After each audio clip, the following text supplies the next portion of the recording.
Hello friends, today we are going to talk about Moses the Black, also known as Abba Moses, the sin-leaking jar. He is called as Abba Moses, the robber, the Ethiopian and the strong.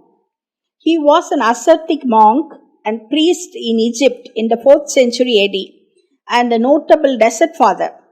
He converted from a life of crime to one of asceticism. He was better known to his peers as Abba Moses. He started out life as a slave in an Egyptian governor's household. As he began stealing things from home, he was dismissed from the house. He joined a gang of bandits in the Nile Valley. With big physique, he was able to strike terror into the hearts of his victims and fellow raiders. He became the gang leader. He was a man full of darkness and spiritual confusion. He was in search of the real God. He dwelled among pagan people who worshipped the sun.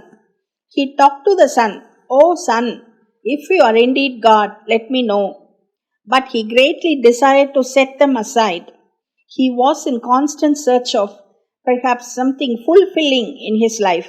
He never had a hardness of heart, nor did he refuse to accept the mercy of God once known to him. Once he was fleeing from the law. He took cover in the community of hermitage of desert monks. The dedication of their lives, their peace and contentment influenced Moses.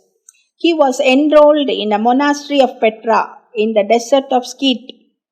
Saint Isidore and Saint Macarius are the finest fathers, full of divine goodness, strong in faith that could teach, preach and live life by example and love for the Lord. They expelled evil out of the heart of man who never knew the Lord Jesus and allowed God's mercy and grace to permeate it with each heartbeat. A man prone to violence with an enormous temper became the most serene, calm and austere of the desert fathers, well respected for his peaceable advice and holy counsel. Once driven by lust, unable to control it, he went to his father, Saint Isidore. He took Moses to the rooftop before sunrise and said, "See, the light only gradually drives away the darkness. So it is with the soul." Once he mastered his own soul, he was ordained as a priest. While the elderly monks slept in the early hours of morning, Moses would go to their cells to fill their water pots with water from a well many kilometers from the monastery. He became Abba for 500 monks.